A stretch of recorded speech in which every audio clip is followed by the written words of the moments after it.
নমস্কাৰ আগন্তুক যি এডিআৰই 2.0 অৰ্থাৎ দ্বিতীয়বাৰৰ কাৰণে আসাম ডাইৰেক্ট ৰিক্ৰুটমেণ্ট হ'বলৈ গৈ আছে। ইয়াৰ ইতিমধ্যে সিলেবাস প্ৰকাশ পাইছে। আমি সকলোৱে জ্ঞাত সিলেবাছত 8খন পেপাৰ অৰ্থাৎ আমাৰ যি আছে গ্ৰেড 4 পেপাৰ 1 আৰু পেপাৰ 2 আৰু গ্ৰেড 3 পেপাৰ 3, 4 and 5 এই 8খন 5খন পেপাৰতে মেথমেটিক্স আছে। কি আছে? মেথমেটিক্স গণিত বিষয়টো আছে।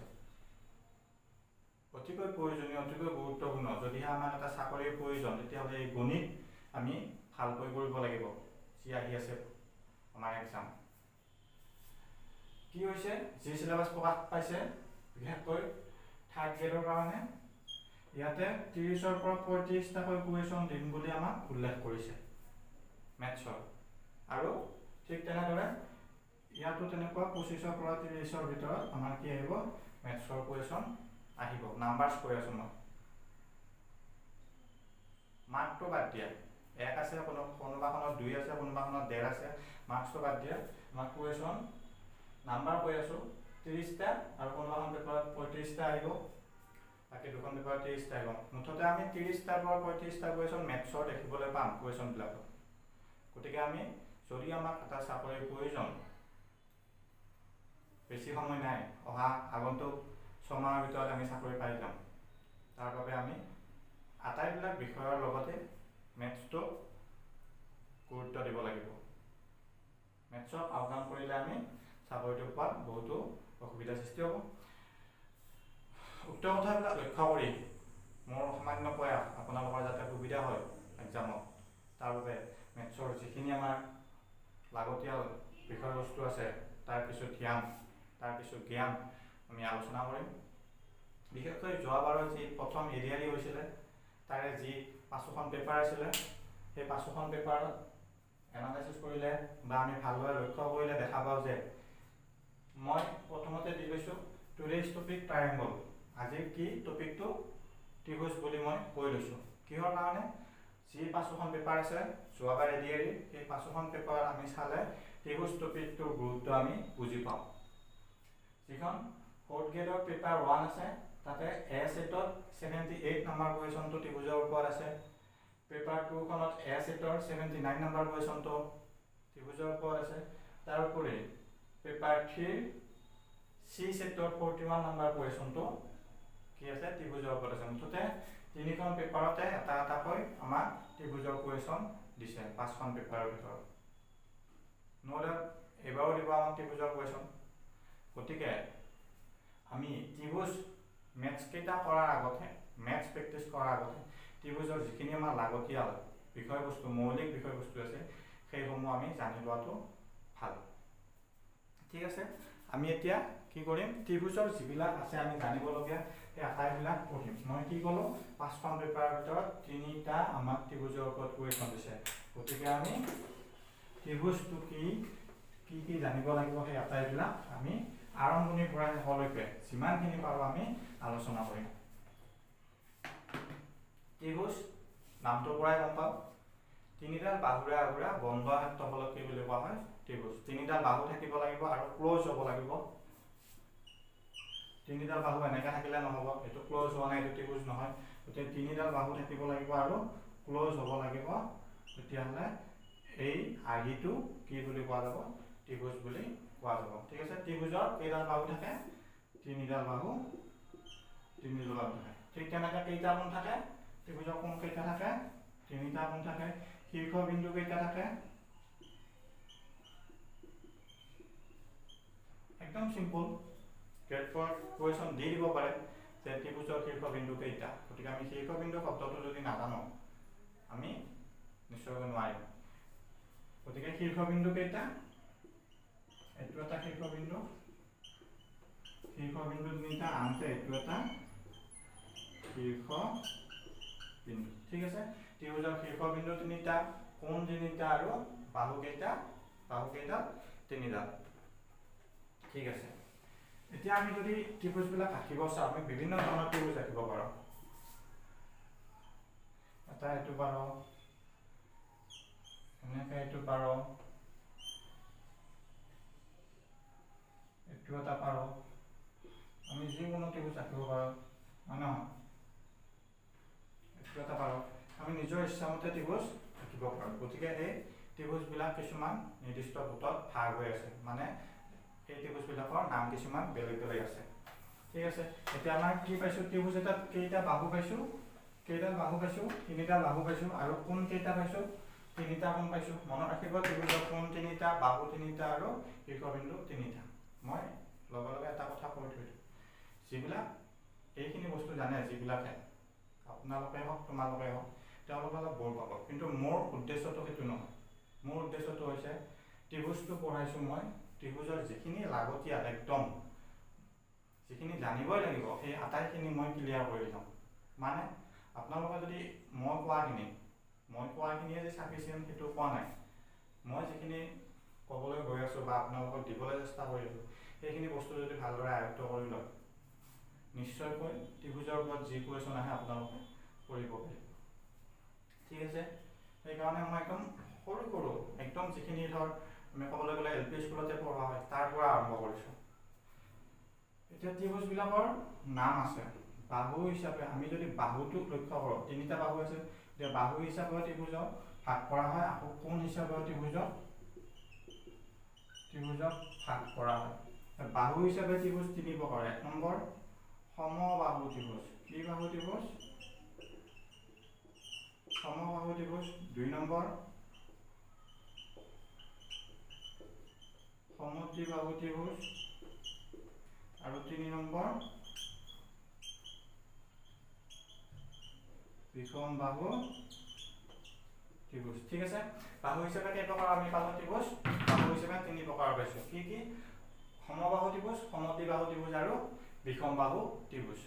এতিয়া কোণ হিচাপে আকৌ 3 প্ৰকাৰৰ আছে। 1 নম্বৰ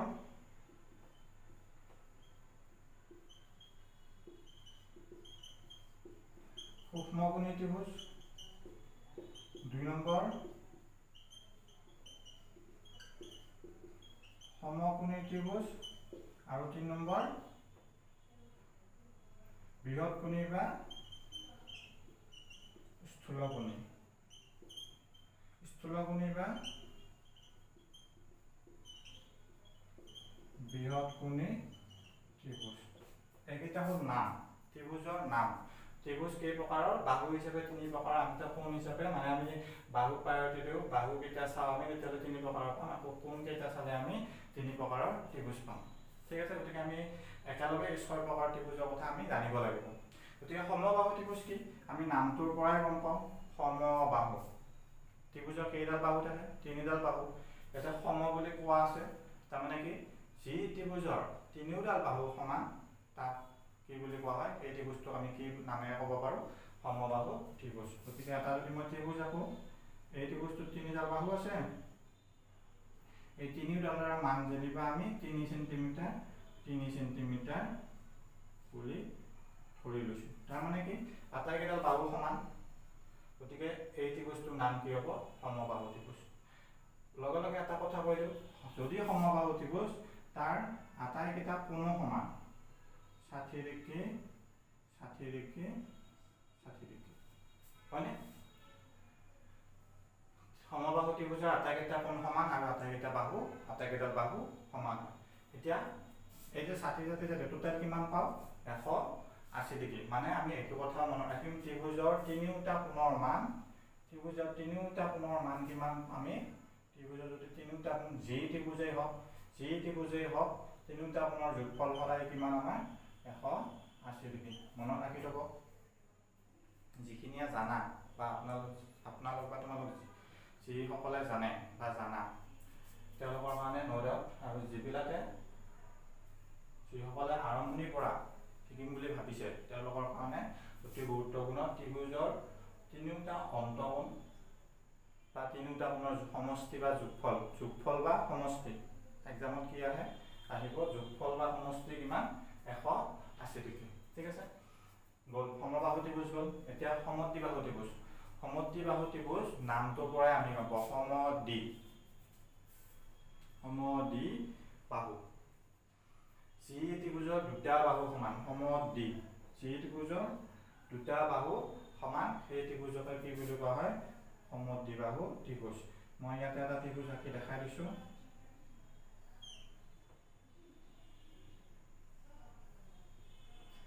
এডাল চাৰি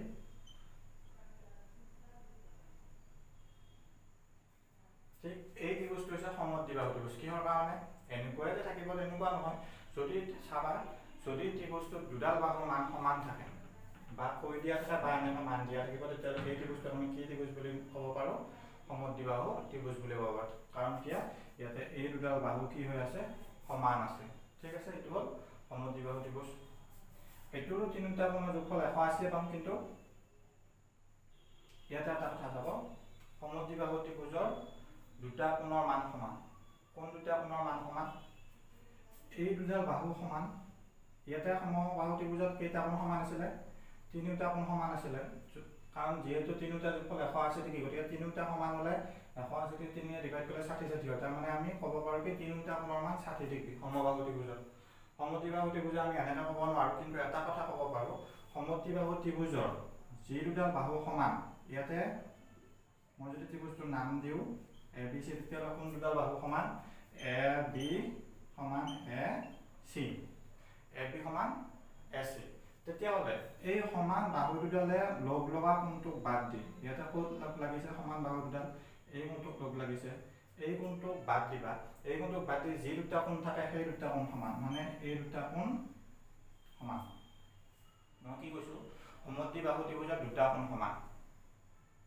সমবাহু ত্ৰিভুজৰ তিনিটা কোণ সমান আছিলে তিনিডাল বাহু সমান আছিলে সমদ্বিবাহু ত্ৰিভুজৰ দুডাল বাহু সমান আৰু দুটা কোণ সমান এতিয়া ত্ৰিভুজতো তিনিটা কোণ থাকে যে কোন দুটা কোণ সমান হ'ব সেইটো জানিবৰ কাৰণে আমি এটা ট্ৰিক মনত ৰাখিম কি সমবাহু ত্ৰিভুজৰ একদম সৰল ভাষাত কৈ আছো কোনো উপবাদ্য কোনো চতুৰ্ভুজ কোনো শ্ৰীকাৰ্য মই বুজাই থকা নাই সহজকৈ কৈ আছো যে যি দুডাল বাহু সমান সেই দুডাল বাহুই যিটো কোণক লগ লগায় সেই কোণটোক বাদ দি বাকি দুটা কোণ সমান ইয়াতে এ সি মই ধৰি লৈছো এ সি আৰু এ বি বাহু দুডাল সমান তেতিয়াহ'লে এই কোণটো এই দুটা বাহু লগ লাগি এই কোণটো সৃষ্টি হৈছে ইয়াতেতো লগ লগা নাই গতিকে এই কোণটোক বাদ দি যি দুটা কোণ থাকিব মানে এই কোণটো বি কোণটো আৰু চি কোণটো কি হ'ব সমান হ'ব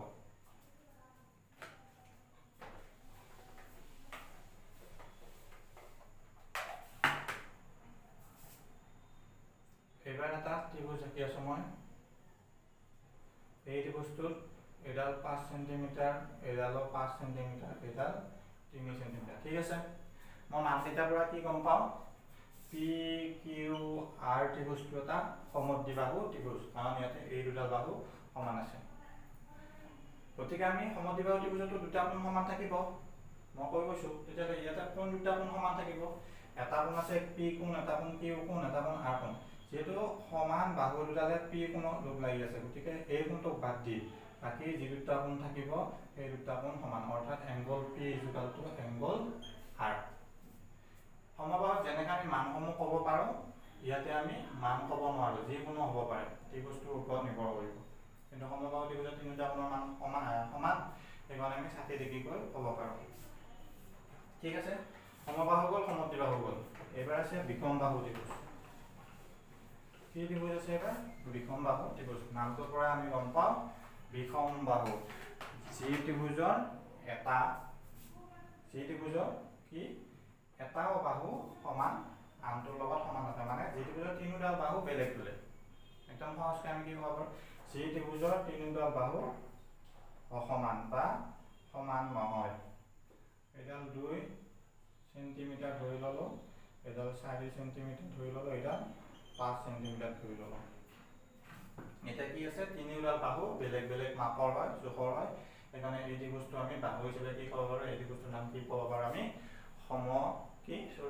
বিষমবাহু ত্ৰিভুজ বুলি ক'ব পাৰো ঠিক আছে গতিকে বিষমবাহু ত্ৰিভুজৰ তিনিডাল বাহু অসমান থাকে সমান নাথাকে আৰু তিনিটা কোণো বেলেগ বেলেগ তিনিটা কোণো কি বেলেগ বেলেগ মই আকৌ এবাৰ কৈ দিছো সমবাহু ত্ৰিভুজ যি ত্ৰিভুজৰ তিনিডাল বাহু সমান থাকে সেই ত্ৰিভুজৰ নাম কি হয় সমবাহু ত্ৰিভুজ তাক কোন সমবাহু ত্ৰিভুজৰ যদি আমি কোণৰ ফালে যাওঁ তেতিয়া আমি কি ক'ব পাৰো তিনিটা কোণ সমান আৰু প্ৰত্যেকটো কোণৰ মান 60 ডিগ্ৰী হয় কাৰণ ত্ৰিভুজৰ তিনিটা কোণৰ যোগফল 180 ডিগ্ৰী এইকাৰণে যদি সমান হয় ভগাই দিলে 60 কৈ পৰে, গতিকে এটা কোণৰ মান আমি 60 ক'ব পাৰোঁ। ঠিক আছে। 2 নম্বৰ সমদ্বিবাহু ত্ৰিভুজ। সমদ্বিবাহু ত্ৰিভুজত নামটোৰ পৰা গম পাওঁ আমি যি ত্ৰিভুজৰ দুডাল বাহু সমান হয় সেই ত্ৰিভুজবিলাকক সমদ্বিবাহু ত্ৰিভুজ বোলে। সমদ্বিবাহু ত্ৰিভুজৰ যদি আমি কোণৰ ফালে যাওঁ তেতিয়াহ'লে দুটা কোণ সমান পাওঁ, সদায় সমান হ'ব। মানটো আমি গম নাপাওঁ কিন্তু সদায় সমান হ'ব। কোন দুটা কোণ সমান হ'ব? যি দুডাল সমান বাহু লগ লাগি থকা কোণটোৰ বাহিৰে বাকী আন দুটা কোণ সমান। বুজোৱা আছে? সমান বাহু, এই দুডাল সমান বাহু ইয়াতে লগ লাগি আছে, সেইটোক বাদ দি বাকী যি দুটা কোণ সেই দুটা কোণ সমান থাকে। আৰু 3 নম্বৰ বিষম বাহু ত্ৰিভুজ। যি ত্ৰিভুজৰ তিনিওডাল বাহু বেলেগ বেলেগ তেনেকুৱা ত্ৰিভুজক কি বুলি কোৱা হয়? বিষম বাহু ত্ৰিভুজ। বিষম বাহু ত্ৰিভুজৰ কোণবিলাকো সমান নাথাকে। ঠিক আছে। এবাৰ আমি কোণ হিচাপে চাম। কোণ হিচাপে ত্ৰিভুজ 3 প্ৰকাৰৰ। কি? প্ৰথমটো সূক্ষ্ম কোণী। গতিকে এটা ত্ৰিভুজ যদি আমি চাব যাওঁ, ত্ৰিভুজটো চাব গ'লে এটা কোণৰ মান কিমান হ'ব পাৰে?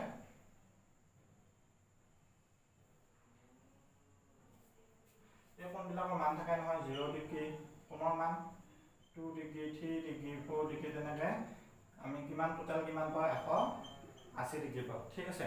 তিনিটা কোণ যোগ কৰিলে 180 ডিগ্ৰী পাওঁ। গতিকে এই আমি কোণবিলাকৰ মানবিলাক চাই আমি ক'ব পাৰোঁ কি হয় এই ত্ৰিভুজটোৰ দাম কি হয় কোণৰ হিচাপে। আমাৰ এটা বাহু দিয়া নাথাকে, কোণ দিয়া আছে 60 ডিগ্ৰী,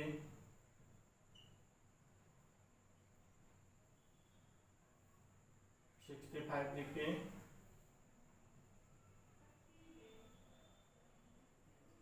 60 ডিগ্ৰী, 65 ডিগ্ৰী, আৰু এটা কিমান হ'ব? 55 ডিগ্ৰী হ'লে 180 হ'ব না টোটেল? 170 হ'ব। এইটো 70 ডিগ্ৰী আৰু এইটো 50 ডিগ্ৰী। ঠিক আছে। টোটেল 180 হ'ব লাগিব তিনিটা যোগ কৰিলে। গতিকে আমাৰ ঠিক আছে 180 ডিগ্ৰী। এতিয়া কথা হৈছে ইয়াতে যিকেইটা মান আছে সেইকেইটা মান 90 ডিগ্ৰীতকৈ সৰু। 90 ডিগ্ৰীতকৈ সৰু হয় যিকেইটা মান আছে। মানে যি ত্ৰিভুজৰ তিনিওটা কোণৰ মান 90 ডিগ্ৰীতকৈ সৰু থাকে তেতিয়াহ'লে সেই ত্ৰিভুজটোৰ নাম কি হ'ব? সূক্ষ্মকোণী ত্ৰিভুজ। 90 ডিগ্ৰীতকৈ সৰু মানে 89ও থাকিব পাৰে। এইটো বাৰু 89 নহয়।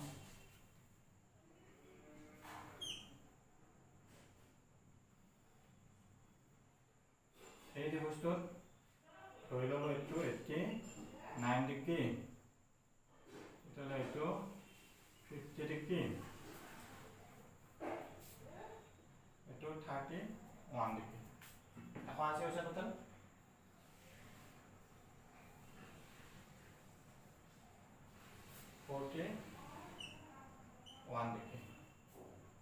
ঠিক আছে। টোটেল 180 ডিগ্ৰী হৈছে। এতিয়া কথা হৈছে এই ত্ৰিভুজটোৰ তিনিওটা কোণৰ মাপ কিমান হৈ আছে? তিনিওটা কোণৰে, এটা দুটা নহয়, তিনিওটা কোণৰে মাপ 90 ডিগ্ৰীতকৈ সৰু আছে। তেতিয়াহ'লে এই কোণটোৰ নাম হৈছে সূক্ষ্মকোণী ত্ৰিভুজ। ঠিক আছে। বুজি পাইছে আপোনালোকে নিশ্চয়? নেক্সট সমকোণী ত্ৰিভুজ। সমকোণী ত্ৰিভুজ হ'লে আমি অকল এটা কোণ চাম। যদি কোনো এটা কোণৰ মান একজেক্ট 90 ডিগ্ৰী আছে, ত্ৰিভুজৰ তিনিটা কোণৰ ভিতৰত যদি কোনোবা এটা কোণ একজেক্ট 90 ডিগ্ৰী আছে, বাকীকেইটাৰ লগত আমাৰ তাৰমানে যদি ইয়াতেতো এটাও 90 ডিগ্ৰী নাই, গতিকে এইটো সমকোণী নহয়। তিনিটা 90তকৈ সৰু আছে, সমকোণী। যদি কোনোবা এটা কোণ একজেক্ট 90 ডিগ্ৰী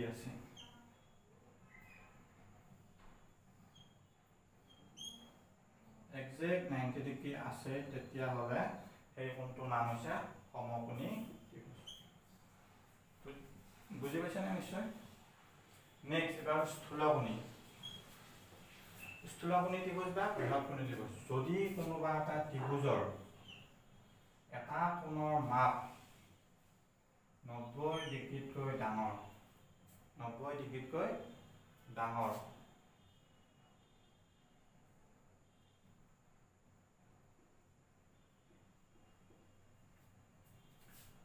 ইয়াতে এটা কোণ 90 ডিগ্ৰীতকৈ ডাঙৰ আছে, তেতিয়াহ'লে তাৰ নামটো হ'ব স্থূলকোণী বা বৃহৎকোণী।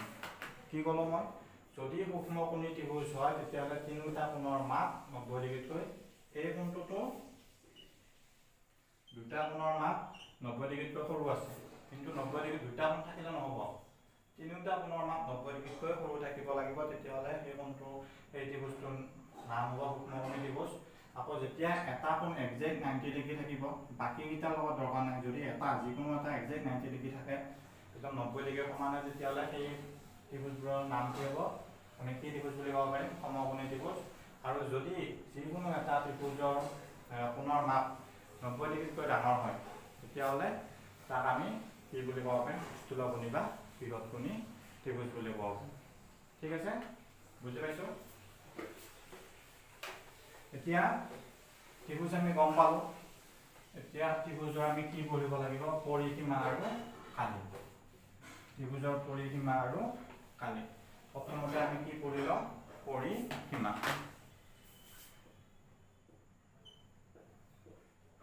ত্ৰিভুজৰ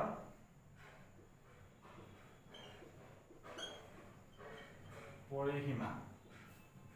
পৰিসীমা মানে হৈছে চাৰিওফালে, পৰিসীমা বুলি ক'লে আমি সহজ ভাষাত ক'বলৈ গ'লে, আমি যদি কোনোবা এখন বা আমাৰ ঘৰৰ চৌহদটো যদি পৰিসীমা উলিয়াব লাগে, আমি যদি 52 ৱাল দিওঁ, পৰিসীমা ইংলিছটো হৈছে 52।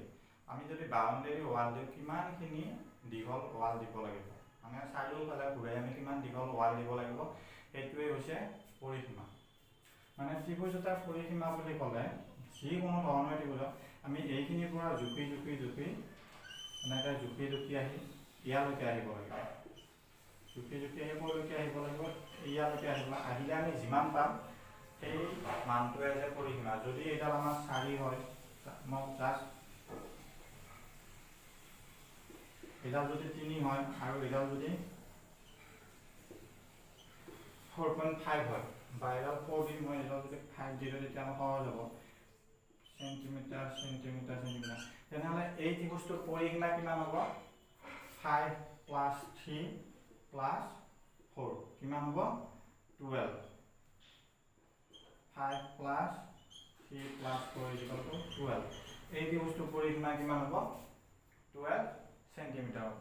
যোগ কৰিছোঁ, পূৰণ কৰা নাই, চেণ্টিমিটাৰ থাকিব, হয়নে? যোগ কৰি দিলে হ'ল, যেনেকুৱাই ত্ৰিভুজ থাকক, সমবাহুৱে থাকক, সমদ্বিবাহুৱে থাকক, বিষম বাহু, সমকোণী, সূক্ষ্মকোণী, স্থূলকোণী, কোনো কথা নাই, সেইবিলাকৰ লগত পৰিসীমাৰ লগত তিনিওটা বাহু যোগ কৰি দিলেই হ'ল। এতিয়া কথা হৈছে, যদি আমি সূত্ৰ হিচাপে চাওঁ, সমবাহু ত্ৰিভুজটোৰহে এটা সূত্ৰ আছে, কাৰণ কি সমবাহু ত্ৰিভুজৰ পৰিসীমা যদি উলিয়াবলৈ আমি সহজকৈ উলিয়াব পাৰিম কি, যিহেতু তিনিওডাল বাহু সমান থাকে, গতিকে 3 পূৰণ এটা বাহু কৰি দিলে আমি কি পাম, সমবাহু ত্ৰিভুজটোৰ কালি পাম, যদি আমি পৰিসীমা পাওঁ। যদি আমাক এটা সমবাহু ত্ৰিভুজৰ পৰিসীমা 18 চেণ্টিমিটাৰ বুলি কৈ আছে, সমবাহু ত্ৰিভুজৰ পৰিসীমা 18 চেণ্টিমিটাৰ বুলি কৈ আছে, তেতিয়াহ'লে আমাক বাহু আমি নিশ্চয় উলিয়াব পাৰিম। সমবাহু ত্ৰিভুজৰ পৰিসীমা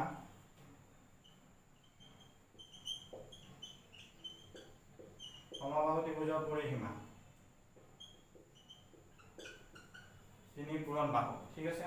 আমাৰ পৰিসীমাৰ মান কিমান দিয়া আছে, 18 চেণ্টিমিটাৰ। আমাৰ সূত্ৰটো কি জানো, 3 পূৰণ বাহু, গতিকে আমাক বাহুৰ মান লাগে। ইফালে 3টো বাহুৰ লগত পূৰণ হৈ আছে, ইফালে লৈ আহিলে কি হৈ যাব, 3টো হৰণ হৈ যাব, গতিকে 3 ৰ 18 হৰণ কৰিলে কিমান, 6 চেণ্টিমিটাৰ। বাহুৰ মান কিমান পাম, 6 চেণ্টিমিটাৰ। এইবিলাক অংক নকৰি আমি নিজকে সহজকৈ আমি কেনেকৈ মনত ৰাখিম, সমবাহু ত্ৰিভুজ তিনিওডাল বাহু সমান, গতিকে 18ক সমানে 3টা ভাগ কৰি দি কিমানটা পৰিব, 6 চেণ্টিমিটাৰ। 18 চেণ্টিমিটাৰ আছে, 6 চেণ্টিমিটাৰ পৰিব এডাল বাহুত, কাৰণ তিনিওডাল বাহু যিহেতু সমান। টোটেল আমাক পৰিসীমা মানে কি, তিনিওডাল যোগ কৰি দিয়া আছে, তিনিওডাল যোগ কৰি কিমান পাইছে, 18 পাইছে। যিহেতু সমবাহু বুলি কৈছে, তেতিয়াহ'লে তিনিওডাল সমানে হ'ব, 18টো 3টা ভাগ সমান, 3টা ভাগ কৰি দিলে আমি কিমান পাম, এটা ভাগত 6কে পাম, হয়নে, 6কে পাই যাম আমি, ঠিক আছে।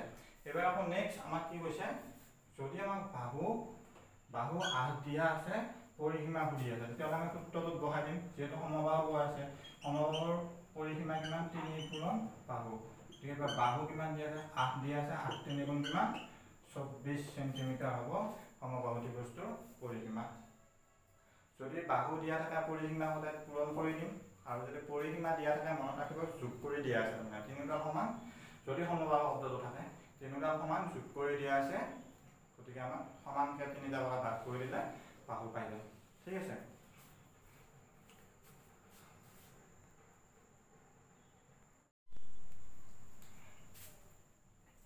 এইবাৰ আমি কি পঢ়িম? ত্ৰিভুজৰ কালি। গতিকে আমি কি পাইছোঁ? প্ৰথমতে আমি কি পাইছিলোঁ? সমবাহু ত্ৰিভুজ।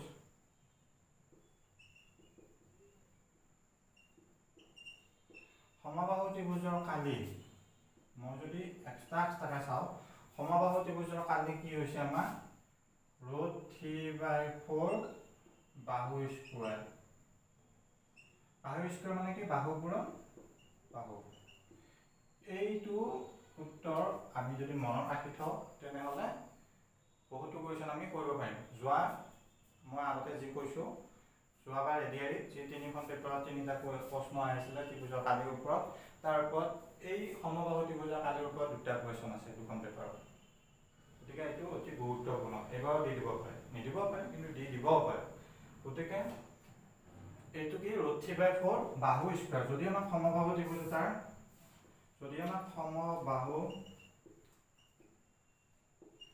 ত্ৰিভুজ এটাৰ কি দিয়া থাকে? বাহু কি দিয়া থাকে? 16 সেন্টিমিটাৰ দিয়া থাকে, বা মই কমাই দিছোঁ 6 সেন্টিমিটাৰ দিয়া থাকে, তেতিয়াহ'লে কি হ'ব? সেই সমবাহু ত্ৰিভুজটো যেতিয়া খালী পৰে, সমবাহু ত্ৰিভুজ এটাৰ বাহু 6 সেন্টিমিটাৰ দিয়া আছে, কালি সুধি আছে, এৰিয়া সুধি আছে, তেতিয়াহ'লে আমি কি কৰি দিম? √3/এই সূত্ৰটোত বহাই দিম। বাহুৰ মান কিমান? 6। বাহু দুডাল পূৰণ কৰিব লাগিব, মানে বাহুটো স্কুৱাৰ কৰি দিব লাগে বা একেনিচিনা 2টা পূৰণ কৰি দিব লাগে। গতিকে কি 6 × 36 পূৰণ কৰিলে কিমান হ'ব? 6 × 36, 36 √3, তলত থাকিব 4। এতিয়া 4ৰে 36ক কেই টাইম যায়? 9 বাৰ যায়। গতিকে কি হ'ব উত্তৰটো? 9√3। 9 উঠে। কালিত সদায় যিটো একক থাকে সেই এককটো কি থাকিব? স্কুৱাৰ থাকিব। কাৰণ আমি ইয়াতে কেইটা বাহু পূৰণ কৰিছোঁ? 6 সেন্টিমিটাৰ 6 সেন্টিমিটাৰ 2টা বাহু পূৰণ কৰিছোঁ, সেন্টিমিটাৰ সেন্টিমিটাৰ 2টা পূৰণ হৈ যাব, সেইকাৰণে সেন্টিমিটাৰ স্কুৱাৰ হ'ব। কিন্তু পৰিসীমাত পূৰণ নকৰোঁ, যোগ কৰোঁ। যোগত স্কুৱাৰ নাথাকে বা স্কুপ নাথাকে, মানে পূৰণ হৈ নাযায়। যোগত এককবিলাক পূৰণ হৈ নাযায়। যদি যোগ কৰি দিলোঁ হয়, যদি 6 সেন্টিমিটাৰ যোগ 6 সেন্টিমিটাৰ কৰোঁ, এনচাৰটো আহিব 12 সেন্টিমিটাৰ। আকৌ যদি 6 সেন্টিমিটাৰ পূৰণ 6 সেন্টিমিটাৰ কৰোঁ, তেতিয়াহ'লে এনচাৰটো আহিব 6 × 36 সেন্টিমিটাৰ স্কুৱাৰ। বুজি পাইছেনে? গতিকে এনেকুৱা ধৰণৰ কুৱেশ্যন আহি আছিলে। বাহুৰ সমবাহু ত্ৰিভুজৰ বাহু মান দিয়া আছিলে, ক্ষেত্ৰফল সুধি আছে। ক্ষেত্ৰফল বা কালি একে হয়। ঠিক আছে। নেক্সট কি মনত ৰাখিব লাগে সেইখিনি মই কৈ যাই আছোঁ। নেক্সট সমকোণী ত্ৰিভুজ। সমকোণী ত্ৰিভুজৰ কালি। সমকোণী ত্ৰিভুজৰ কালি যদি আমাক লাগে হাফ ইনটু ভূমি পূৰণ উন্নতি। ঠিক আছে। এতিয়া সমকোণী ত্ৰিভুজ কোনবিলাক আছিলে? যিবিলাক ত্ৰিভুজৰ এটা কোণ 90 ডিগ্ৰী থাকে। এই কোণটো 90 ডিগ্ৰী। এইডালৰ মান যেনিবা 4, এইডালৰ মান 5, এনেকৈ দিয়া থাকিব। সেই ত্ৰিভুজটোৰ কি দিব? ভূমি আৰু উন্নতি দিয়া থাকিব। ঠিক আছে। ভূমি আৰু উন্নতি দিয়া থাকিব। উন্নতি দিয়া থাকিলে আমাক কি লাগিব? সেই ত্ৰিভুজটোৰ কালি লাগে। আমি কি কৰি দিম? হাফটোতো সূত্ৰৰ পৰা আহিব। ভূমি মান কিমান? 4 আৰু উন্নতি মান কিমান? 5। 4 1 4 4। যদি ছিংগুল নাম্বাৰ থাকে তেতিয়াহ'লে সেইটো ওপৰত থাকে, লগ থাকে, মানে ছিংগুল নাম্বাৰৰ তলত সদায় 1 এটা থাকে। মানে মই কি কৈছোঁ, যদি অকল এটাকে সংখ্যা থাকে তেতিয়াহ'লে সেই সংখ্যাটো সদায় আমি ওপৰত থকা বুলি ভাবি ল'ম। গতিকে 4 আৰু 5 ওপৰত আছে। পূৰণ কৰোঁতে সদায় ওপৰৰবিলাক পূৰণ হয় আৰু তলৰবিলাক পূৰণ হয়। গতিকে 1 4 × 4, 4 5 × 20, তলত 2 আছে আৰু বেলেগ একো নাই। পূৰণ কৰিব 1 থকা বুলি ভাবি ল'লে 2 1 × 2, 2 1 × 2। ঠিক আছে। এতিয়া উত্তৰ কিমান হ'ব? 10। কি আছিলে আমাৰ? পূৰণ হৈ আছে, 2টা নাম্বাৰ পূৰণ হৈ আছে, সেন্টিমিটাৰ সেন্টিমিটাৰ। তেতিয়াহ'লে এইটো কিমান হ'ব? Centimetre square. আৰু আমি সদায় মনত ৰাখিম, কালি হ'লে সেন্টিমিটাৰ স্কুৱাৰ, যদি মিটাৰ থাকে মিটাৰ স্কুৱাৰ, যদি কিলোমিটাৰ থাকে কিলোমিটাৰ স্কুৱাৰ, আৰু অসমীয়াত যদি আমি ক'ব যাওঁ বৰ্গ সেন্টিমিটাৰ বা বৰ্গ মিটাৰ বা বৰ্গ কিলোমিটাৰ তেনেকৈ থাকিব। আৰু পৰিসীমাত কেৱল সেন্টিমিটাৰ এককটোৱে থাকিব। এইটো বৰ্গ একক হ'ব। ঠিক আছে। আৰু যদি চেণ্টিমিটাৰ নিদি পেলাই কেতিয়াবা একক দিব, মানে এককৰ মানটো নিদিয়া চেণ্টিমিটাৰ মিটাৰ নিদিয়ে, তেতিয়াহ'লে কি হ'ব বৰ্গ একক। কি হ'ব বৰ্গ একক। ঠিক আছে, এইটো হ'ল সমকোণী ত্ৰিভুজৰ কালি, হাফ ইনটু ভূমিপূৰণ উন্নতি। ইয়াৰ লগতে ৰিলেটেড অলপ টাফকে দিব পাৰে, সেইকাৰণে আমি আৰু এটা বস্তু চাই ল'ব লাগিব সমকোণী ত্ৰিভুজৰ ক্ষেত্ৰত। আৰু এটা আমি জনাটো অতি প্ৰয়োজনীয় পাইথাগোৰাছ থিয়ৰেম। পাইথাগোৰাছৰ সূত্ৰ কি? পাইথাগোৰাছৰ সূত্ৰ কি আমাৰ সদায়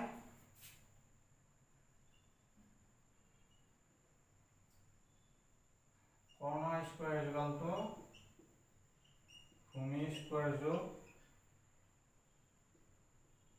লম্ব স্কোয়াৰ। মানে কি হৈছে, কাৰ ক্ষেত্ৰত খাতে সদায় পাইথাগোৰাছৰ থিয়ৰেম? সমকোণী ত্ৰিভুজৰ ক্ষেত্ৰত। মানে কি সমকোণী ত্ৰিভুজ এটা যদি এটা কোণ 90 ডিগ্ৰী হয়, তেতিয়াহ'লে এই কৰ্ণৰ মানটো কি হৈ যাব?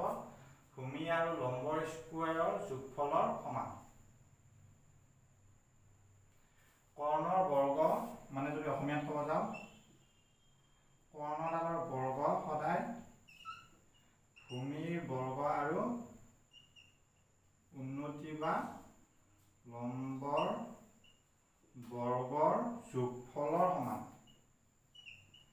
ভূমি মানটোক স্কোয়াৰ কৰিম, লম্বডালৰ মানটোক স্কোয়াৰ কৰিম, স্কোয়াৰ কৰিলে তাৰপিছত স্কোয়াৰ দুটাৰ বৰ্গ দুটাৰ যোগ কৰিলে যিমান পাম, সেই কৰ্ণডালক স্কোয়াৰ কৰিলে আমি ইমান পাম। সদায় কৰ্ণডাল দীঘল থাকে। সমকোণী ত্ৰিভুজৰ কৰ্ণডাল সদায় বাকী দুডাল বাহুতকৈ দীঘল থাকে। ভূমি আৰু লম্ব কোনডাল দীঘল কোনডাল চুটি আমি নিৰ্ণয় কৰিব নোৱাৰোঁ, বা যিকোনো হ'ব পাৰে, এইডালো চুটি হ'ব পাৰে, এইডালো চুটি হ'ব পাৰে। এতিয়া কথা হ'ল ভূমি কোনডাল? যদি 90 ডিগ্ৰী কোণটো ইয়াতে থাকে, তেতিয়াহ'লে ভূমিৰ সমান্তৰালকে, ভূমি মানে মাটি, মাটিৰ সমান্তৰালকে যিডাল থাকিব সেইডাল হ'ব ভূমি, আৰু যিডাল থিয় হৈ থাকিব সেইডাল হ'ব উন্নতি। গতিকে ত্ৰিভুজৰ ক্ষেত্ৰত অপশ্যনেল কুৱেশ্যন ভূমি আৰু উন্নতি। মানকেইটা উলট পালট হ'লেও কথা নাই, এইটো 5 বহা এইটো 4 বহালেও ৰিজাল্টটো একে থাকিব, অপশ্যনেলত কোনো প্ৰব্লেম নাহে বাৰু। সদায় এটা কথা মনত ৰাখিম, যিটো 90 ডিগ্ৰী কোণ থাকে, সেই 90 ডিগ্ৰীৰ অপোজিট বাহুডাল হৈছে কৰ্ণ। বা আমি আৰু অন্যজনে মনত ৰাখিব, যিডাল সকলোতকৈ দীঘল বাহু থাকে সেইডাল হৈছে কৰ্ণ, আৰু বাকী দুডাল ভূমি বা উন্নতি কিবা এডাল হ'ব। এতিয়া কথাটো হৈছে, যদি আমাক এই অংশটোত সমকোণী ত্ৰিভুজৰ মই যিটো প্ৰশ্ন কৈছিলোঁ ভূমি আৰু উন্নতি দিয়া আছে, যদি ভূমি আৰু উন্নতি দিয়া নাথাকে আমাক কি দিয়া থাকে? কৰ্ণ আৰু লম্বডাল দিয়া আছে। কি দিয়া আছে? কৰ্ণ আৰু লম্ব। তেতিয়াহ'লে আমাক কি উলিয়াব লাগে? কালি উলিয়াব লাগে। প্ৰশ্নটো এনেকৈ দিব পাৰে, সমকোণী ত্ৰিভুজ এটাৰ কৰ্ণ হৈছে 5 চেণ্টিমিটাৰ আৰু লম্ব হৈছে 4 চেণ্টিমিটাৰ, ত্ৰিভুজটোৰ ক্ষেত্ৰফল কিমান বা কালি কিমান? তেতিয়া আমি কি জানিব লাগিব? এই দুটা বস্তু জানিব লাগিব, আৰু মষ্ট প্ৰবেবলি এনেকুৱা কুৱেশ্যন দিব পাৰে।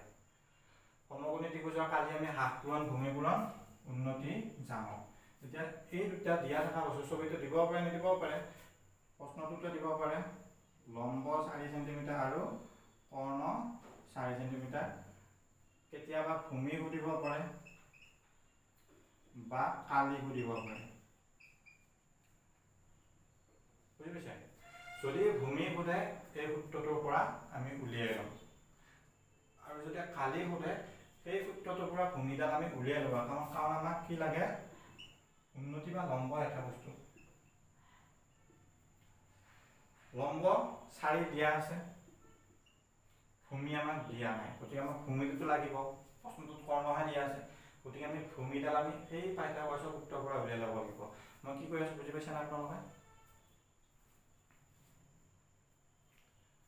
যেতিয়া এনেকুৱা ধৰণৰ কুৱেশ্যন দিয়া থাকিব, মই ফাৰ্ষ্ট টাইম কালি উলিয়াব লাগে বুলি মই কৈ থৈ দিছোঁ যেনিবা। যদি কালি উলিয়াব লাগে, আমাক প্ৰশ্নটোত লম্ব আৰু কৰ্ণ দিয়া আছে, কিন্তু আমি জানো কি সমকোণী ত্ৰিভুজৰ কালি উলিয়াব মানে ভূমি আৰু উন্নতিহে লাগে, বা ভূমি আৰু লম্বহে লাগে। ঠিক আছে, লম্ব দিয়া আছে কিন্তু কৰ্ণহে দিয়া আছে, আমাক ভূমি দিয়া নাই। মোৰ প্ৰথম কামটো কি হ'ব? ভূমিটো উলিয়াই ল'ব লাগিব, ভূমিডাল উলিয়াই ল'ব লাগিব। ভূমিডাল আমি কেনেকৈ উলিয়াম? নিজৰ ইচ্ছামতে উলিয়াব নোৱাৰোঁ, আমি কি ব্যৱহাৰ কৰিম? পাইথাগোৰাছৰ সূত্ৰ, কাৰণ কিয় এইটো এটা সমকোণী ত্ৰিভুজ, পাইথাগোৰাছৰ সূত্ৰ আমি ব্যৱহাৰ কৰিব পাৰোঁ। পাইথাগোৰাছৰ সূত্ৰ মতে কি কৰ্ণ স্কোৱাৰ ইকুৱেল টু ভূমি স্কোৱাৰ প্লাছ লম্ব স্কোৱাৰ। কৰ্ণ স্কোৱাৰ ইকুৱেল টু ভূমি স্কোৱাৰ প্লাছ লম্ব স্কোৱাৰ। ঠিক আছে, গতিকে আমাৰ এটা কৰ্ণ কিমান দি আছে 5, কৰ্ণ জেগাত 5 বহিম স্কোৱাৰ, ভূমি আমাক দিয়া নাই, ভূমি এনেকৈ থাকিব, আমাক ভূমিয়ে উলিয়াব যাই আছোঁ, আৰু লম্ব দিয়া আছে কিমান 4 স্কোৱাৰ। ঠিক আছে, 5 স্কোৱাৰ, স্কোৱাৰ মানে কি দুটা বস্তু পূৰণ, গতিকে 5 5 গুণ 25। ঠিক আছে, ভূমি স্কোৱাৰ 4 দুটা পূৰণ 4 4 গুণ 16, গতিকে 25ৰ পৰা ইফালে মোক চাবি ভূমি লাগে, গতিকে ভূমিৰ লগত 16 যোগ হৈ আছে, মোক যিহেতু ভূমি লাগে গতিকে 16টো মই ইফালে লৈ আহিব লাগিব। 16টো এই সমান চিনটোৰ কোনফালে আছে, সোঁফালে আছে, গতিকে সমান চিনটো বাওঁফালে আনিলে তাৰ প্ৰক্ৰিয়াটো বিপৰীত হৈছে। মানে যদি সমান চিনৰ বাওঁফালে বুলি কথা নহয়, সমান চিনৰ এটা ফালৰ পৰা আনটো ফালে যদি আমি কোনোবা এটা সংখ্যা বা কিবা এটা আমাৰ পদ এটাই লৈ যাওঁ, সমান চিনৰ ইফালৰ পৰা সিফালে বা সিফালৰ পৰা ইফালে লৈ যাওঁ, তেতিয়াহ'লে তাৰ প্ৰক্ৰিয়াটো সলনি হৈ যায়। প্ৰক্ৰিয়া মানে যোগ থাকিলে বিয়োগ হ'ব, বিয়োগ থাকিলে যোগ হ'ব, পূৰণ থাকিলে হৰণ, হৰণ থাকিলে পূৰণ হ'ব। গতিকে আমাৰ 16টো সমান চিনৰ সোঁফালৰ পৰা মই বাওঁফালে লৈ আহিম, গতিকে প্ৰক্ৰিয়াটো প্লাছত আছে, ইফালে আনিলে কি হ'ব মাইনাছ হ'ব। ভূমি স্কোৱাৰ, ঠিক আছে, ভূমি স্কোৱাৰৰ মান কিমান 25ৰ পৰা 16 গ'লে 9, ভূমি স্কোৱাৰ মান কিমান পাইছোঁ 9 পাইছোঁ। মোক ভূমি লাগে, মই কি পালোঁ ভূমি স্কোৱাৰ 9 পাইছোঁ। এটা কেইটা পূৰণ হৈ আছে ভূমি, দুটা পূৰণ, ভূমি স্কোৱাৰ মানে ভূমি দুটা, গতিকে 9টোক আমি দুটা 3ত ভাঙি দিব পাৰোঁ, কাৰণে গতিকে ভূমি দুটা পূৰণ 3 দুটা পূৰণ। ঠিক আছে, গতিকে ভূমি মান কিমান হ'ব, ভূমি মান কিমান হ'ব 3 হ'ব, হয়নে নহয়? এনেকৈ আমি সকলো কৰিব নোৱাৰিম, মই জাষ্ট দেখাই দিছোঁ। তেতিয়াহ'লে আমি কি কৰিম, ইফালৰ বৰ্গটো যদি উঠাই দিওঁ ইফালে আমাৰ কি আহিব ৰুট অভাৰ আহিব, ৰুট অভাৰ 9ৰ মান কিমান 3, মানে ৰুট অভাৰ চিনডাল যেতিয়া থাকিব তেতিয়া 9টোক আমি কিবা এনেকুৱা দুটা সংখ্যাত ভাঙিব পাৰোঁ নেকি, যদি পাৰোঁ তেতিয়াহ'লে তাৰ এটা হ'ব, ৰুট অভাৰটা উঠি গ'লে তাৰ এটা হ'ব, একে নিচিনা সংখ্যা দুটাৰ এটা হ'ব। ঠিক আছে, আমি যদি ভাঙিব নোৱাৰোঁ, যদি 8 থাকিলে 8টোক একে নিচিনা সংখ্যা দুটাত আমি ভাঙিব নোৱাৰোঁ, তাৰ তেতিয়াহ'লে আমি এনচাৰটো 8কে ৰাখিম। পিছত আৰু সৰল কৰি ল'ব পাৰি, মানে 2 দুগুণ 4 দুগুণা, তেতিয়াহ'লে আমি এইটো এনেকৈ ৰাখিব পাৰোঁ আৰু এনেকৈ ৰাখিব পাৰোঁ, বেছি পাৰফেক্ট এইটো হয়। কি ক'লোঁ মোক উলিয়াব প্ৰশ্নটো দিয়া আছে, লম্ব আৰু কৰ্ণ দিয়া আছে, মোক কালি উলিয়াব দিয়া আছে, গতিকে মই ফাৰ্ষ্ট মই কি উলিয়াব কৰ্ণ লম্ব ব্যৱহাৰ কৰি মই ভূমিডাল উলিয়াই ল'ব লাগিব, কাৰণ মোক কি কালি উলিয়াবৰ কাৰণে কৰ্ণ দৰকাৰ নাই, ভূমিৰ দৰকাৰ, ভূমি আৰু লম্ব দৰকাৰ, হয়নে? কেতিয়াবা লম্ব দিয়া নাথাকে, কৰ্ণ দিয়া থাকে, কি ভূমি কৰ্ণ আৰু ভূমি দিয়া থাকিব, তেতিয়া মই কি উলিয়াই ল'ব লাগিব লম্বডাল উলিয়াই ল'ব লাগিব। সূত্ৰ হ'ল এইটোৱে, তেতিয়া লম্ব ইফালে থাকিব, ভূমিটো ইফালে মাইনাছ হৈ যাব, ইফালৰ পৰা ইফালে আহিলে, ঠিক তেনেকৈ আপোনালোকে এটা কৰি চাব, যিকোনো এটা এনেকৈ মান লৈ পেলাই এটা অংক এনেকুৱা কৰি ল'ব, এবাৰ ভূমি উলিয়াই চাব, এবাৰ উন্নতি উলিয়াই চাব, তাৰপিছত কালি উলিয়াই চাব। এতিয়া মই কি পালোঁ, উত্তৰটো কিমান পালোঁ, ভূমি জেগাত 3 পালোঁ। এতিয়া মই বহাই দিব পাৰিম, ভূমি 3 পালোঁ নহয়, গতিকে এই কৰ্ণ 5 আৰু লম্ব 4 দিয়া থাকিলে তাৰ কালি কিমান হ'ব, তলত 2 আছে, ওপৰত 1 3 গুণ 3 3 4 গুণ 12, কিমান হ'ব তাৰ কালি 6 সেণ্টিমিটাৰ স্কোৱাৰ হ'ব, সেণ্টিমিটাৰ দিছে।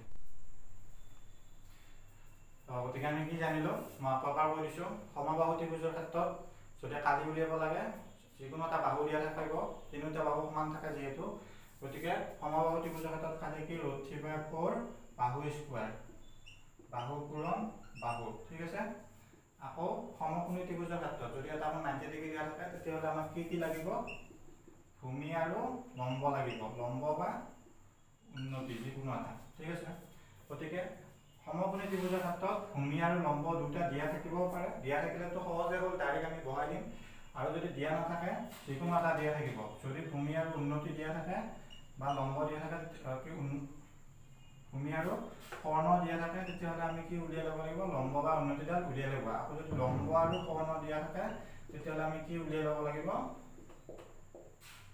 ভূমি উলিয়াই লাগিব। ভূমি আৰু কৰ্ণ দিয়া থাকিলে আমি লম্ব বা উন্নতি উলিয়াই ল'ব লাগিব। ঠিক আছে, আমি কাৰ দ্বাৰা উলিয়াম, যিহেতু সমকোণী ত্ৰিভুজ পাইথাগোৰাছৰ সূত্ৰৰ দ্বাৰা উলিয়াম। পাইথাগোৰাছৰ সূত্ৰটো কি, কৰ্ণ স্কুৱেৰ ইকুৱেল টু ভূমি স্কুৱেৰ প্লাছ লম্ব স্কুৱেৰ। যদি আমাক কৰ্ণৰ মান দিয়া আছে কৰ্ণৰ মানটো বহাই ল'ম। যেনিবা ঠিক দিয়া আছে কৰ্ণৰ মান 5 সেন্টিমিটাৰ আৰু লম্বৰ মান 4 সেন্টিমিটাৰ। তেতিয়াহ'লে ঠিক কেনেকৈ হ'ব কৰ্ণ 5 স্কুৱেৰ, ভূমি মান দিয়া নাই ভূমি উলিয়াই ল'ম, লম্বৰ মান দিয়া আছে 4 সেন্টিমিটাৰ, 4 স্কুৱেৰ 5 5 গুণ 25, ভূমি 4 4 গুণ 16। যদি স্কুৱেৰ দিয়া থাকে একে নিচিনা দুটা পূৰণ কৰিব, 4 4 গুণ 16 5 দিয়া আছে 5 5 গুণ 25। এতিয়া মোক ভূমি মান লাগে।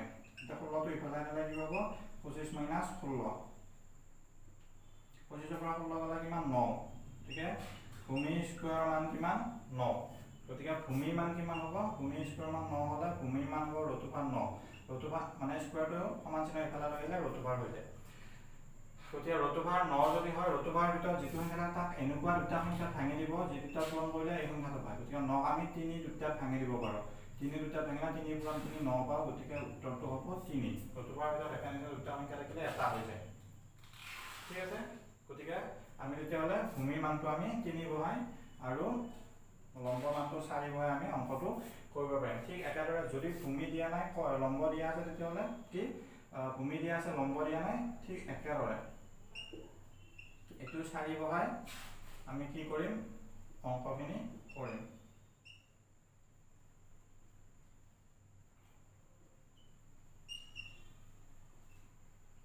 এই 16টো ইফালে গ'লে মাইনাছ হ'ব, 25ৰ পৰা 16 গ'লে 9। ঠিক তেনেকৈ এবাৰ আমি লম্ব কিমান পাম এইখিনি পাম। বুজি পাইছেনে? ঠিক আছে।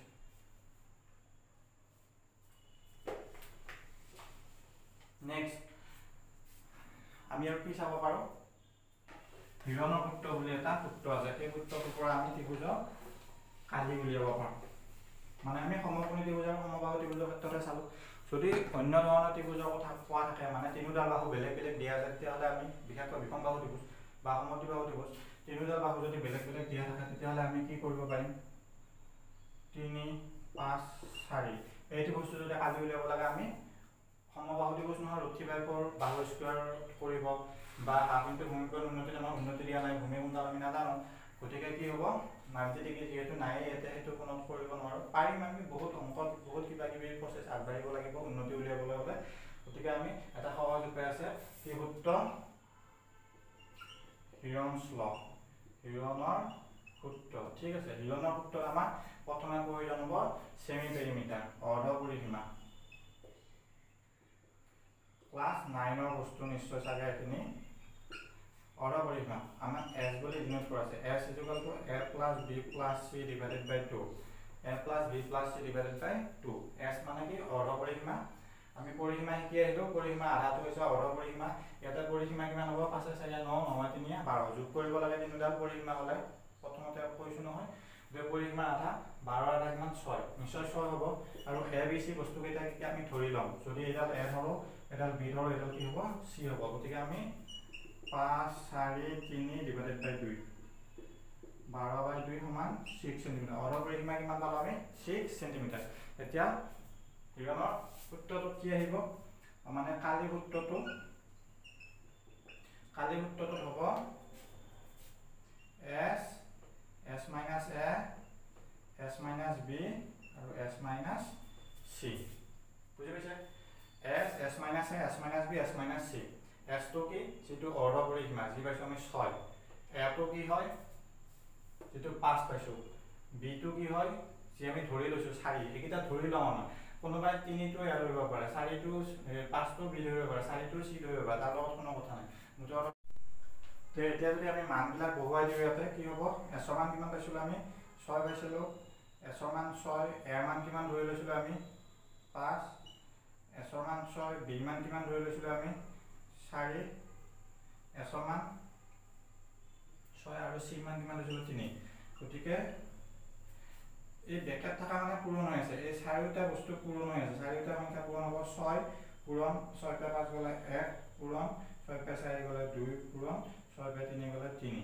গতিকে আমি কি পাইছোঁ আমি √2ৰ ভিতৰত কেইটা সংখ্যা পূৰণ পাইছোঁ 4টা। 6 × 6 6 × 2 = 12, 12 × 3 = 36, টোটেল কিমান পাইছোঁ 36। মই আগতে এনেকুৱা কৈ গৈছোঁ √2ৰ ভিতৰত থকা সংখ্যাটো যদি একজেক্ট দুটা সংখ্যাত আমি পূৰণ হিচাপে প্ৰকাশ কৰিব পাৰোঁ তেতিয়াহ'লে উত্তৰটো হ'ব 6 মানে কি তাৰে এটা হ'ব মই 6 30টো দুটা একজেক্ট 6 পূৰণ কৰিলে আমি পাই যাওঁ গতিকে আমাৰ ৰিজাল্টটো তাৰ পৰা এটা আহিব ৰতুবাটা গুচি যাব তাৰ পৰা দুটাৰ পৰা এটা আহিব ৰতুবাৰ ভিতৰত যদি একেঞ্চন দুটা থাকে এটা আহিব সেন্টিমিটাৰ আছিল কালি সদায় একক স্কয়াৰ বৰ্গ একক সেন্টিমিটাৰ আছিল সেন্টিমিটাৰ স্কয়াৰ ঠিক আছে বুজি পাইছে সমবাহু ত্ৰিভুজৰ ক্ষেত্ৰত ৰথী বাই পৰ বাহু পূৰণ বাহু তাৰপিছত যদি সমকোণী ত্ৰিভুজ থাকে পাইথাগোৰাছৰ সূত্ৰ প্লাস আৰু আমি কি জানিব হাফ ইনটু ভূমি পূৰণ উন্নতি যদি ভূমি আৰু উন্নতি দিয়া আছে বা লম্ব ভূমি আৰু লম্ব উন্নতি আৰু লম্ব দুটা এটাই হয় যদি ডাইৰেক্ট ভূমি আৰু উন্নতি দিয়া আছে আমি সূত্ৰটো বহাই দিম যদি ভূমি উন্নতি যিকোনো এটা দিয়া আছে লগতে অকণমান দিয়া আছে তেতিয়াহ'লে আমি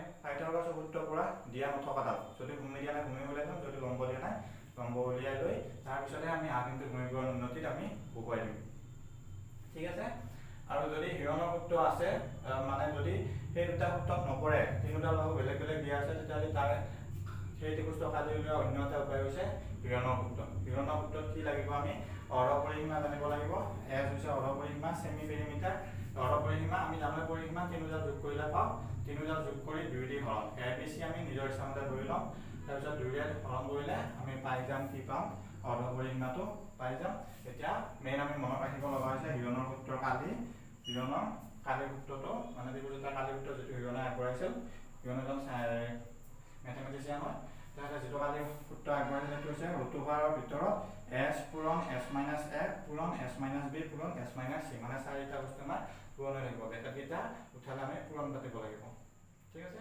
s টো আমি g টো পাইছো আৰু a b c ক্ৰমান্বয়ে আপোনালোকে যি দৰে এইকেইটা বহুৱাই গৈ থাকিব ৰুতুবাৰৰ ভিতৰত পাব যদি একজেক্ট দুটাত ভাঙিব পাৰি সেইটো হয় যদি একজেক্ট দুটাত ভাঙিব নোৱাৰি এইটো অপচনত আছে নেকি চাব যদি অপচনত নাই যদি কিবা বেলেগ আছে তেতিয়াহ'লে আপোনালোকে সৰুৰ পৰা ইয়াতে যদি 18 পাওঁ আমি 18টো একজেক্ট দুটা সংখ্যা ভাঙিব নোৱাৰি যদি 18টো অপচনত আছে নেকি যদি 18টো অপচনত আছে তেতিয়াহ'লে সেইটো কৰিলে উত্তৰ আৰু যদি অপচনত নাই 18টো সৰু কৰাত আপোনালোকে অলপ গুৰুত্ব দিব 18 মানে কিমান 2 × 18 9 পূৰণ 9 টো আমি 3 পূৰণ 3 এইটো মৌলিক উৎপাদক বিশ্লেষণ বুলি কয় আপোনালোকে জানে নিশ্চয় গতিকে আমি 18 জায়গাত আমি কি পাতিব পাৰো 2 পূৰণ 3 পূৰণ 3 এতিয়া ৰুতুবাৰৰ ভিতৰত একে নিচিনা দুটা সংখ্যা পূৰণ হৈ আছে 3 গতিকে তাৰ পৰা এটা ওলাই আহিব বাহিৰত আৰু অকল ৰুতুবাৰৰ ভিতৰত কি থাকি যাব √2 গতিকে ৰুতুবাৰ একিন উত্তৰ পালেও অপচনত নাথাকিব পাৰে অপচনত এইটোৱে থাকিব পাৰে বুজি পাইছে এয়া হৈছে ত্ৰিভুজৰ কালি হিৰণৰ সূত্ৰ পাইথাগোৰাছৰ সূত্ৰ সমবাহু ত্ৰিভুজৰ কাৰণে ৰথী বাই পৰ বাহু পূৰণ বাহু আৰু যদি সমকোণী ত্ৰিভুজ থাকে এটা কোণ 90 ডিগ্ৰী থাকে তেতিয়াহ'লে হাফ ইনটু ভূমি পূৰণ উন্নতি আৰু তাৰ লগত আমি পাইথাগোৰাছৰ সূত্ৰটো মনত ৰাখিব লাগিব আৰু প্লাস পৰিসীমা কি বস্তু তিনিডাল বাহুৰ যোগফল ঠিক আছে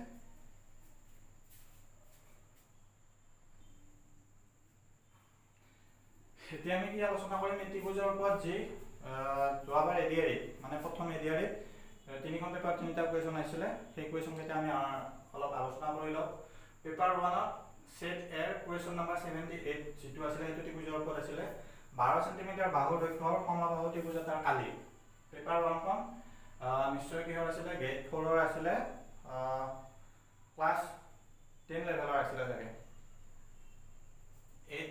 10 কিবা 10 কমফৰ্ট কোড গেটৰ আছিলে 12 সেন্টিমিটাৰ বাহু দৈৰ্ঘ্যৰ সমবাহু ত্ৰিভুজ এটাৰ কালি সুধি আছে আমি ক'ত ধ্যান দিম প্ৰথমতে সমবাহু ত্ৰিভুজ এটাৰ কালি লাগে কি লাগে পৰিসীমা না কালি লাগে ঠিক আছে গতিকে আমি লগে লগে কলে গুছি যাম সমবাহু ত্ৰিভুজৰ কালিৰ সূত্ৰটোলৈ গুছি যাম কি আছিল √3/4 বাহু পূৰণ বাহু মানে √3/4 বহালো এটা বাহু মান দিয়া আছে নাই দিয়া আছে না 12 সেন্টিমিটাৰ কি দিয়া আছে 12 সেন্টিমিটাৰ পূৰণ 12 সেন্টিমিটাৰ হয়নে তেতিয়ালে কি হ'ব আমি কেনসেল উত্তৰকেইটা পূৰণ নকৰি 4 টোৰে যদি ডাইৰেক্ট হৰণ যায় আমি কাটি দিম 4 দি 12 হৰণ যাব কিমান 3 বাৰ কাটি দিলো এতিয়া কি থাকিল √3 থাকিল 3 থাকিল 12 থাকিল √3 পূৰণ 3 পূৰণ 12 সেন্টিমিটাৰ এটা আছে দুটা ঠিক আছে পূৰণ কৰি দিলে সেন্টিমিটাৰ স্কয়াৰ এবাৰ আকৌ চাও যিকিটা ৰুতুবাৰ টকাটো বাদে বাকি সংখ্যাটা পূৰণ কৰিছা 3 12 36 গতিকে এনসাৰটো কি হ'ব 36 √3 সেন্টিমিটাৰ স্কয়াৰ সদায় ৰুতুবাৰ সংখ্যা থাকিলে যেটো ৰুতুবাৰ নথকা সংখ্যা থাকে সেইটো আগৰ ফালে বহাই দিলে হ'ল পুৰণত 3 বাৰ 36 36 ভাগ বহাই দিলে কি হ'ব 36 ৰুট 3 সেন্টিমিটাৰ স্কয়াৰ আছে না 36 ৰুট 3 সেন্টিমিটাৰ স্কয়াৰ একদম সহজ হয় উত্তৰটো লাগে খালি ৰুট 3/4 বাহু পূৰণ বাহু বা বাহু স্কয়াৰ হয় না ৰুট 3/4 বাহুৰ মানটো বহাই দিছো বাহুৰ মান কিমান দিয়া আছে 12 সেন্টিমিটাৰ দিয়া আছে গতিকে 12 সেন্টিমিটাৰ দুটা সূত্ৰ মতে 12 সেন্টিমিটাৰ 12 সেন্টিমিটাৰ তলত থকা 4 টোৰ ওপৰটো আমি হৰণ কৰি দিছো 4 দি 12 হৰণ কৰিলে কিমান যায় ৰুট 3 যেহেতু নালাগে কাৰণে 12 কৰি দিছো যায় কাৰণে এটুকো কৰিব পাৰি এটুকা কৰি দিলে জানিবা 4 12 কেইবাৰ যায় 3 বাৰ যায় তলত একো সংখ্যা নাই ওপৰত আছে ৰুট 3 পূৰণ 3 পূৰণ 12 ৰুট 3 টো ইহতৰ লগত পূৰণ নহয় ৰুটুকা নথকা কেইটাহে পূৰণ হ'ব 3 বাৰ 36 গতিকে ৰুট 3 36 এনেকে নিলিখে কেনেকে লিখে এনেকে লিখে আৰু সদায় কালি এককটো সদায় সেন্টিমিটাৰ স্কয়াৰ কেতিয়াবা শুদ্ধ উত্তৰ দুটা থাকিব এটা শুদ্ধ উত্তৰ আৰু এটা এনেকা 36 ৰুট 3 থাকিব যেনিবা প্ৰথম অপচনটো যেনিবা 36 ৰুট 3 আছে লাষ্ট অপচনটো 36 ৰুট 3 আছে 36 ৰুট 3 কিন্তু প্ৰথমটোত সেন্টিমিটাৰ আছে লাষ্টটোত সেন্টিমিটাৰ স্কয়াৰ গতিকে ওএমআৰ পোৱাৰ লগে সাফ কৰি নিদিবা এবাৰ চাই লবা ভাল হয় এককটো কি দিয়া আছে আৰু এটা সেম এনসাৰ পিছফালে আছে নেকি বা কি অপচন কেইটাও চাই লবা নহলে কমন মিস্টেকত ভুল হৈ যাব এনেকুৱা দি দিব পাৰে কেতিয়াবা দুটা সূত্ৰটো এটা সেন্টিমিটাৰ স্কয়াৰ দিব এটা সেন্টিমিটাৰ দিব আপোনালোকে এনসাৰটো পাই কি প্ৰথমতে দেখাবলৈ এইটো আছে কিন্তু ফটোকে ঘূৰাই দিলে তাৰ পিছত যেতিয়া এনসাৰ কি ওলাব হয় এই ইউটিউবত এনসাৰ কি চাবা তেতিয়াহে টেনচনত পৰি যাবা ঠিক আছে এই কোৱেশ্চনটো আহিছিলে যোৱাবাৰ ADRE paper 1 to set a question number 78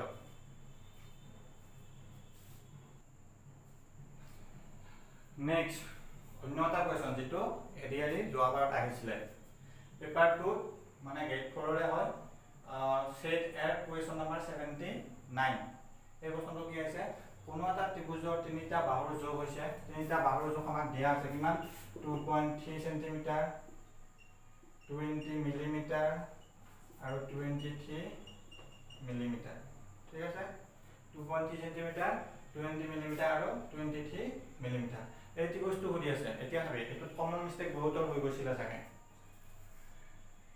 তিনিডাল বাহু বেলেগ বেলেগ দিয়া আছে তাৰ কাৰণে ত্ৰিভুজটো কি হ'ব বিকম বাহু ত্ৰিভুজ তেনেকে সকলোৱা নহয় কিছুমানে হয়তো তেনেকে আনসাৰটো কৰি গৈছে বা এতিয়া যিকলা চাই আছে আপোনালোক বা তোমালোকে হয়তো তেনেকে ভাবিছে এই উত্তৰটো বিকম বাহু কিন্তু নহয় বিকম বাহু নহয় তোমালোকে এককবিলাক চোৱা এককবিলাক একে নাই এটো আছে সেন্টিমিটাৰ এটো আছে মিলিমিটাৰ বুজি পাইছে এটা সহজ কাম আমি প্ৰথমতে এনেকুৱা ধৰণৰ কোৱেশ্চন আহিলে আমি কি কৰিম একককেইটা একে আছে নে না চাই লম যদি একককেইটা একে আছে তেতিয়াহে আমি চাম যদি এটো সেন্টিমিটাৰ থাকে মিলিমিটাৰ থাকিলে তেতিয়াহে বিকম বাহু হ'ব কিন্তু এতিয়া কি আছে 2 মিলিমিটাৰ আছে 1 সেন্টিমিটাৰ আছে গতিকে আমাৰ সহজ কিটো হ'ব 2 সেন্টিমিটাৰ হোৱাটো সহজ হ'ব নে 1 মিলিমিটাৰ হোৱাটো সহজ হ'ব 1 মিলিমিটাৰ হোৱাটো সহজ হ'ব 2.3 সেন্টিমিটাৰ মিলিমিটাৰ নিব লাগিলে কি কৰিব লাগে আপোনালোকে নিশ্চয় জানে এইবিলাক প্ৰাইমাৰী লেভেলৰ বস্তু হয় সেন্টিমিটাৰ মিলিমিটাৰ নিবলৈ হলে দহৰে পূৰণ কৰিব লাগিব গতিকে 2.6 সেন্টিমিটাৰ তো মিলিমিটাৰ নিব লাগিলে 2.3 * 10 মিলিমিটাৰ মানে কিমান মিলিমিটাৰ 30 মিলিমিটাৰ মানে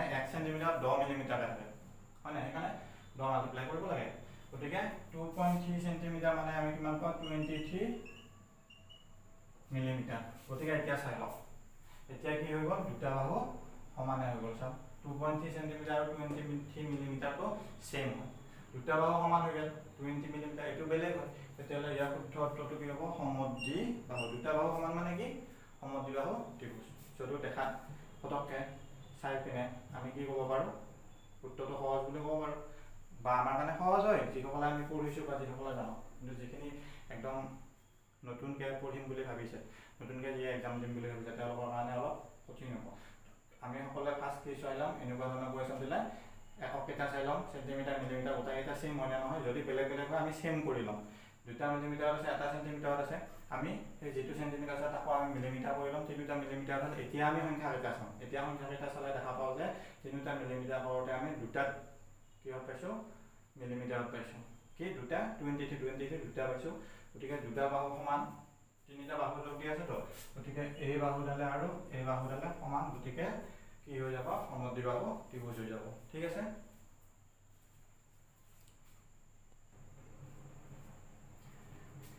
নেক্সট যেটো কোৱেশ্চন আছিলে আমাৰ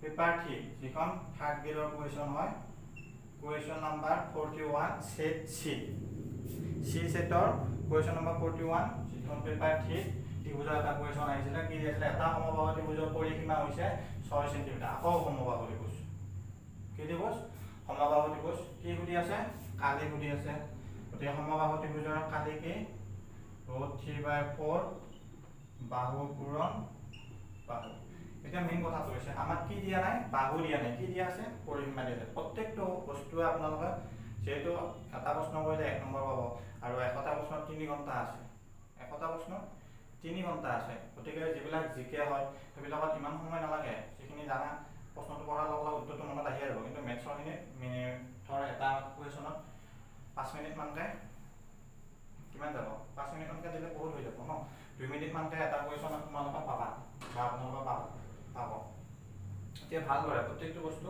সূক্ষ্মভাৱে চাই ল'বা কি দিয়া আছে বাহু দিয়া নাই কিছুমানে আকৌ ডাইৰেক্ট সূত্ৰটো পাতি 6 কাটি দিব ভুল হৈ যাব কি দিয়া আছে পৰিসীমাহে দিয়া আছে পৰিসীমা মানে কি তিনিডাল বাহু যোগ কৰি পেলাই আমাক দিয়া আছে তিনিডাল বাহু যোগ কৰি কিমান হৈ আছে 6 হৈ আছে এই বস্তু কি হয় সমবাহু গতিকে তিনিডাল বাহু কি হৈ যাব সমান সমবাহু মানে তিনিডাল বাহু সমান তিনিডাল বাহু সমান যোগফল 6 তেতিয়াহ'লে এডাল বাহুৰ মান কিমান হ'ব 2 2 2 মই ভিডিওটো আৰম্ভণিতে কৈছো সমবাহু ত্ৰিভুজৰ যদি দিয়া থাকে 3 ৰে হৰণ কৰিব লাগিব সব 3 ৰে হৰণ পৰিসীমা দিয়া থাকিলে 3 ৰে হৰণ কৰিব লাগিব বাহু পাই যাম বাহু দিয়া থাকিলে 3 ৰে পূৰণ কৰিব লাগিব পৰিসীমা পাই যাম হয় না নহয় গতিকে আমি বাহু কিমান পাওঁ এইটো বস্তুৰ পৰা বাহু পাওঁ 2 √3/4 বাহু পাওঁ 2 2 যে কি হৈ যাব √3/4 2 পূৰণ 2 4 ওপৰত 4 তলত 4 হৰণ কৰিলে কাটা যাব থাকিব অকল কি আমাৰ আনসাৰ 3 সেন্টিমিটাৰ দিয়া আছে কালি সেন্টিমিটাৰ নহয় জানো একদম সহজ হয় 3rd গ্ৰেডৰ কুৱেশ্যন নালাগে তেনেকুৱা ন গতিকে উত্তৰটো কি আহিব অপচন ডি এই তিনিটা কুৱেশ্যন আহিছিলে যোৱাবাৰ আমাৰ এডিআৰই প্ৰথম এডিআৰই পেপাৰ 1 পেপাৰ 2 পেপাৰ 3 তিনিখন পেপাৰতে এটা কুৱেশ্যন আছিলে মই যিখিনি বুজালো যিখিনি আপোনালোকক দিবলৈ চেষ্টা কৰিছো আপোনালোকে হয়তো বুজি পাইছে আশা কৰোঁ আপোনালোকে ইয়াৰ পৰা লাভান্বিত হ'ব গতিকে যদিহে ইয়াৰ ওপৰত আৰু বা আগলৈ ভিডিঅ' বিচাৰে এনেধৰণে তেতিয়াহ'লে মোক ভিডিঅ'টো চোৱাৰ পিছতে মোক কমেণ্ট কৰিব আৰু এই ত্ৰিভুজৰ ওপৰত যদি কুৱেশ্যন আলোচনা কৰিব লাগে তেতিয়াহ'লে মোক কমেণ্টত জনাব ঠিক আছে নিশ্চয় আপোনালোকক সহায় কৰিম আজিলৈ ইয়াতে ত্ৰিভুজৰ যিটো আমাৰ টপিক আছিলে সেইটো আজিলৈ ইয়াতে এৰিছোঁ ধন্যবাদ